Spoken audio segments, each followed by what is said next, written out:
Я еду во Львов, один из самых романтических городов Украины. Нам повезло, наш автобус полупустой, так что ехать было очень комфортно. Можно было выбрать любое место. Во Львов мы прибыли 24 августа, когда украинцы праздновали День независимости. Много людей на улицах было в вышиванках. Это рубашки с вышивкой, орнаментом. Многие девушки носили на головах красивые веночки, часть национальной украинской одежды. Львов любят за его особенный шарм, который пропитан ароматным запахом кофе, крепких наливок и шоколада. Нам удалось попасть во Львовскую пивоварню, Львиварню, музей истории пивоварения, который расположен на территории самой старой пивоварни в Украине. Нам рассказали историю возникновения пива и традицию производства львовского пива.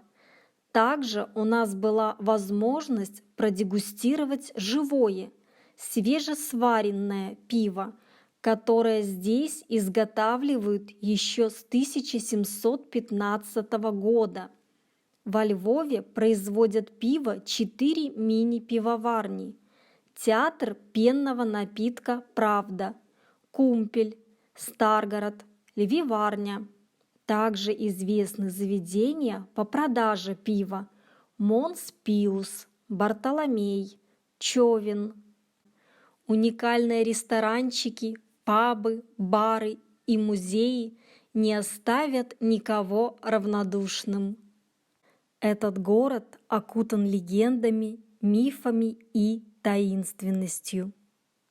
Если вы любите мясо и свежее пиво, вам стоит посетить Реберню.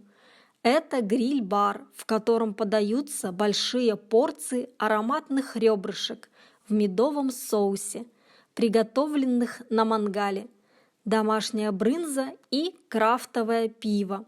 Каждому посетителю выдается оригинальный фартук.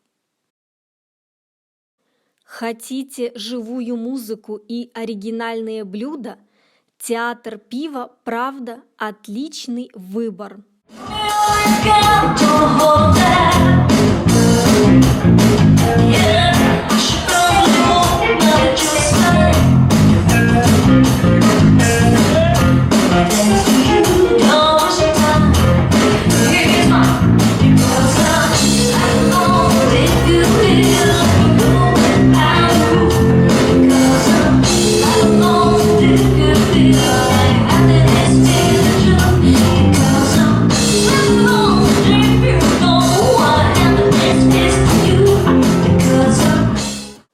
В ресторане «Газова лямпа» наливки подают в пробирках.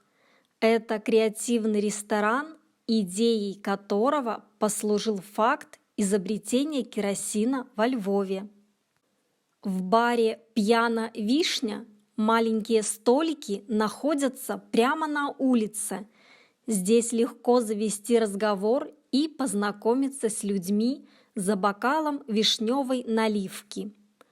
Самое красивое в интерьере – огромная люстра из стеклянных бутылок с вишневой наливкой, которая заливает все пространство алым светом. Самым патриотичным является знаменитый ресторан «Крыевка», в переводе на русский «Землянка». Прямо у входа посетителей встречают рюмкой медовухи.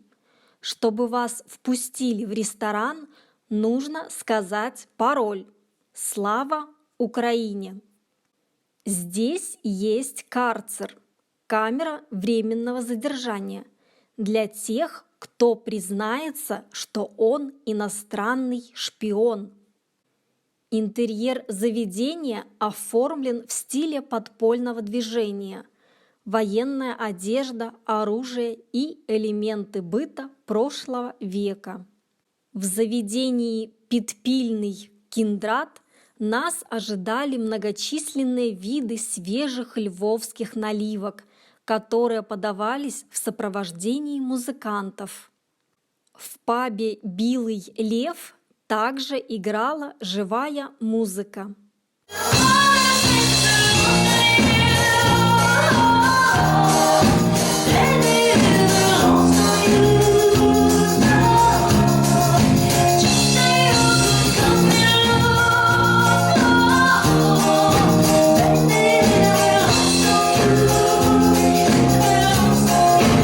В конце этого долгого дня нас ждал концерт, посвященный Дню независимости. На весь світ вітає усіх! Слава Україні! Героям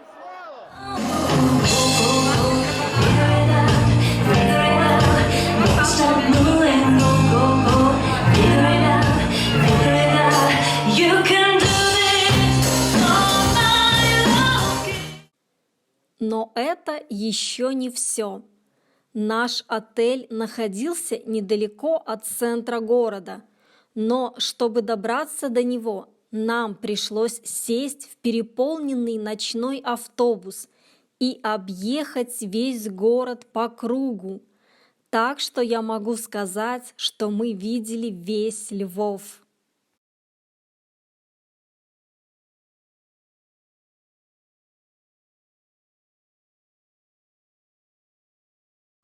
Все украинцы хорошо понимают русский язык. Некоторые говорят на нем, но во Львове все украинцы говорят на своем родном языке. Во Львове проживает около 1 миллиона человек. Здесь находится наибольшее количество памятников архитектуры Украины. В 2009 году Львову было присвоено звание культурной столицы Украины. Средняя заработная плата во Львове $300-400 в месяц, в Киеве $800. Если вы любите мясо и свежее пиво, вам стоит посетить Реберню. Это гриль-бар. Музей Львівська копальня кави является одним из самых посещаемых заведений Львова. Согласно легенде, кофе здесь добывают прямо в шахте. Интересно использован подвал кафе, где создана имитация шахты. Посетителям, которые хотят спуститься в шахту, обязательно выдается шахтерская каска. Заведение знакомит посетителей с кофейными традициями города. Здесь вам предложат лучший кофе в городе. Одни заведения поражают своими напитками, другие – блюдами, третьи – интерьером и нестандартной атмосферой.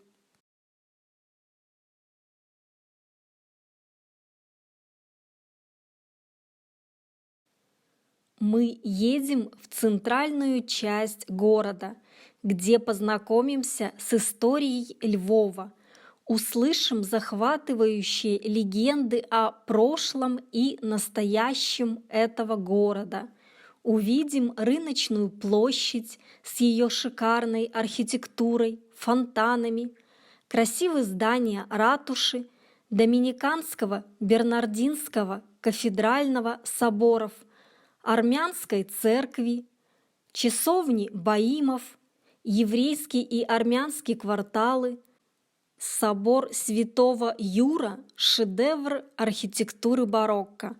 На протяжении многих веков он являлся резиденцией греко-католических архиепископов и патриархов.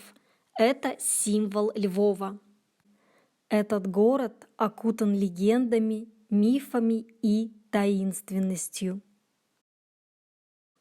Рестораны, кофейни, магазины сладостей Львова – это не просто заведение для питания, а особый мир, один из способов сохранить уникальную субкультуру, Поэтому путешествие по ресторанам и кафе Львова – это не столько гастрономический туризм, сколько возможность прикоснуться к истории города. Высокий замок считается местом основания Львова. Мы поднимемся на высоту 413 метров над уровнем моря, откуда открывается незабываемая панорама города. Высокий замок был заложен как парк в 1835 году и является в наше время уникальной в Европе смотровой площадкой.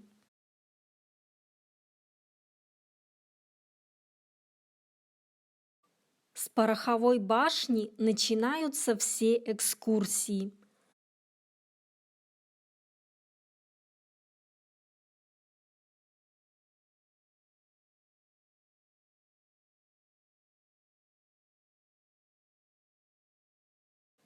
Блуждая по улочкам Львова, невольно ощущаешь дыхание веков. Площадь Рынок – это настоящий музей под открытым небом. Львов во все времена славился вкусной кухней, чудесными кофейнями и пивными, красивой архитектурой. Все это благодаря смешению украинского уклада и культуры соседних европейских государств, удачному месторасположению на пересечении торговых путей, а также бережному отношению самих львовян к традициям культуры питания.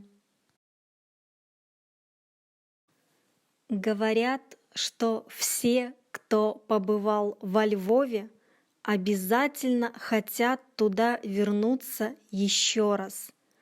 Но, если честно, мне больше понравились Киев и Санкт-Петербург. Львов тоже очень красивый, древний город. Но мне кажется, что он, несмотря на свою древность, больше подходит для молодежи. Ведь в нем так много увеселительных заведений, ресторанов, кафе, ночных клубов. И все же тем, кто никогда не был во Львове, я советую обязательно туда съездить.